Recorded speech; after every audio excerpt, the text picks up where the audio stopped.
Welcome back to the Mentored Show, which offers quick lessons packaged within minisodes for busy founders and startup leaders like you.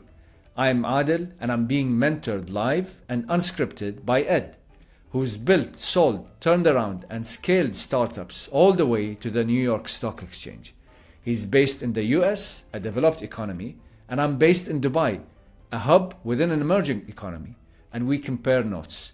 This is real talk, no scripts, no theory. Let's get into it. If a CEO wants to keep the right people around them, like in the scenario that you mentioned earlier, where someone was there for a long time, she contributed a lot, but somehow she feels that she deserves more, and there is a sense of entitlement. Now, whether she's right, we can't judge, but that whole sense of entitlement is disruptive. What should a CEO do to prevent this situation? Maybe you could reiterate in more details on what a leader should be doing when they're outpaced by the growth of the company. Well, I think the best course of action for a founder, CEO of a young company that's just trying to get its momentum in its space is to keep your mind open to feedback from any source, your board of directors, your investors, your employees, your customers. If you're going to keep your mind open to various opinions, you also have to accept that some opinions may be opinions you don't like hearing. And you have to make a decision as to whether or not you're going to be emotional about how you react to the things you don't like hearing. Let's take a look at this podcast that we do. Some people will not like what I say. They're entitled to their opinion. I might not like it, but I'm not going to be defensive about it because my opinion is based on my experiences in life and business. So I think you have to, as a leader, be open to any opinion from any source and hear it for what it is. Doesn't mean you have to react to every single opinion, but you need to at least take it in. If you have an opinion or a style of communication coming from one of your senior leaders or one of your junior employees, maybe even your customer or your board of directors, you've got to be very thoughtful about the personality of the source because that will determine how you communicate back. To a board of directors, I will first be deferential to their role as investor and board member. I would respectfully disagree, but I would come armed with facts, not opinions, about why I disagree. And I would probably ask for a reasonable period of time, maybe it's 30 days, maybe it's 90 days, to let's try it my way with a certain expectation of results. And if the results don't come, we'll try it their way.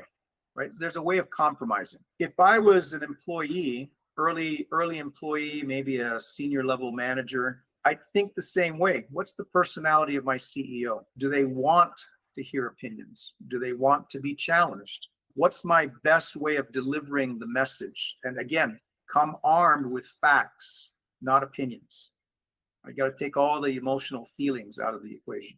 And I would say this, if I believe as an early employee to a business that my opinion is not valued, why would I stay there? At some point, I can work at any job making any amount of money. And if my opinion is valued, that actually has a lot of currency for me, right? It values me as a human being. If all I'm doing is working as an employee collecting a paycheck, then by default, don't have an opinion, don't ask questions, you're a mercenary. Just take the paycheck, bank it. You don't care whether the business fails or succeeds because you're not that fully invested in the outcome, right? So I think human nature on both sides of the equation, whether you're the leader or the subordinate or even the investor, you've got to pay attention to the context of the person that you're delivering a message to, whether it's up or down, or even laterally. I like to use analogies with entrepreneurs that say, think about how you speak to your wife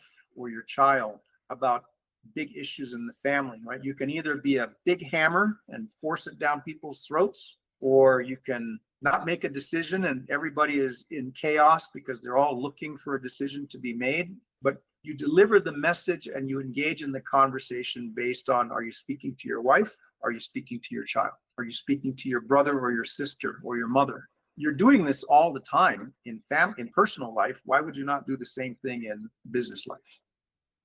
There is a scenario where you get corporate experts to join a startup. And then the startup's probably 3 years old, 4 years old. They gained traction, they achieved product market fit. They need to build the company and scale the company. So naturally, they hire experts from a corporate size organization who have used sophisticated systems, scalable systems, assuming that when they join the startup, they can replicate that. But in reality, these leaders, they take a step up in the title and the rank within the startup. So if they were middle management or senior associate or senior officer within an organization, they join as a manager or a director or a VP. And then they fail at delivering and building that same process. Let's say if it's an onboarding, if it's underwriting, if it's customer care, they fail because they haven't built it before. And then because they come from a large organization, they'll start playing the same blame games and politics, internal politics. In our culture as well, it's not very common to fire people here. And I think this is very common in emerging markets as well. And the CEO ends up not firing the wrong people. They keep them around. And those guys, like you said, they keep taking the paycheck and they start hogging critical knowledge within their heads, within their role. They don't share it. They don't share power. They reach a point where they don't want to delegate decision making to someone else, especially with critical decisions.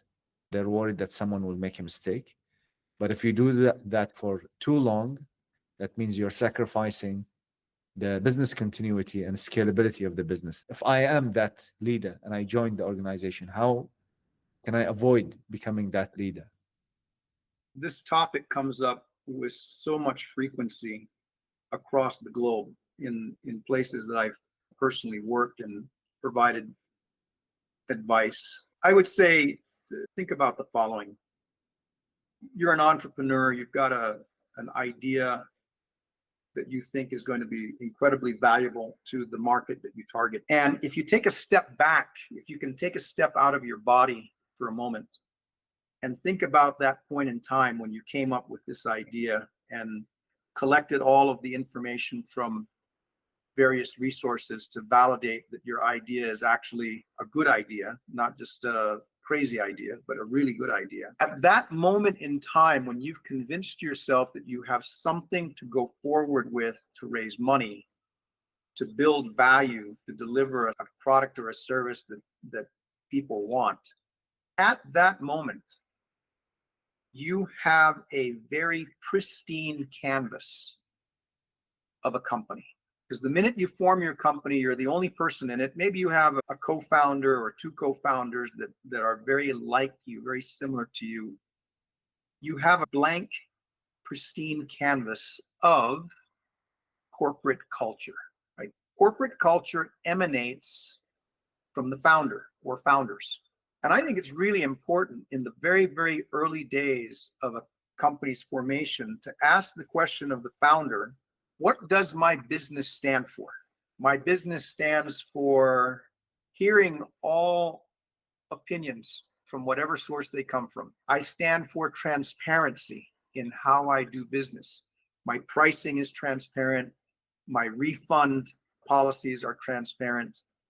I'm fair, right? I don't pay under the table to make money or to win deals. Whatever those values are of the business, you have to have a really good idea of what they are, because those values create a vision. That vision is part of the story you tell to raise money. That vision is the same story you convince someone from a large company to come work for a high-risk, smaller company, right? It's partly the idea, partly the market you're going after, but it's partly the vision, right? People want to belong to something that epitomizes the things that they value. So once you've understood and you're crystal clear on what your values are for your company, make that part of your interview process. Adel, I really like your background. I really like your skill set. I really like the energy level you brought in this interview. Here's my concern. All of your prior work history is from a larger company. Those larger environments have a more prescribed workflow. We don't have that. We're a young company. Tell me how your personality would do in an unstructured work environment where you have to wear many hats. And sometimes the things you do that are positive, you're going to have to give the credit to somebody else. And sometimes the things you do that have a negative outcome, you're going to have to accept the responsibility, even though that's not your primary job function. How do you deal with that ambiguity, right? These are questions in an interview that are not pointing to your technical capability or your expertise. It's how do you deal with uncertainty? Because if I don't have a good feeling that you can play in an unstructured environment of a startup, then what I'm going to presume is you're an unknown when things get difficult. And I'm going to have to pay attention to that, and I'm going to have to put more energy into that. And in the example we used earlier, where an early employee had to be let go, in my opinion, the founder bent over backwards to accommodate this person. And finally, I said, gosh, we've been talking about this same individual for the last 6 months. Nothing has improved. So in 6 months, you've had more tension. In 6 months, there's been more bad conversation happening with the rest of your employee base. In 6 months, you have no idea if that bad conversation has extended out to your customer base. How much more time and money do you want to invest acquiescing to a terrible personality? Make a decision. Either keep bending over backwards or terminate the person. And by the way, if you keep them, it might be a good idea. If you terminate them, it might be a bad idea. You just don't know until you make a decision. So make a decision and be comfortable with the ambiguity that you might make a wrong decision, right? The point I'm making is that there's no perfect answer in how you hire and how you fire and everything in between. But what you need to do is start early on being clear about what your value is as a company and what you seek in the people that come to work for you, because they're going to be part of the team.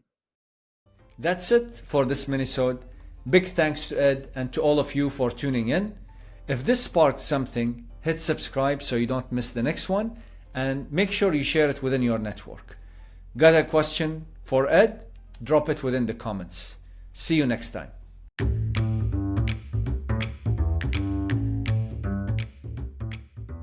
Please note, the views and opinions expressed in this podcast are those of the host and guests and do not necessarily reflect the official policy or position of any affiliated organization.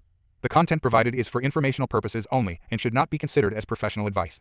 We encourage listeners to conduct their own research and consult with relevant professionals before making any business or career decisions.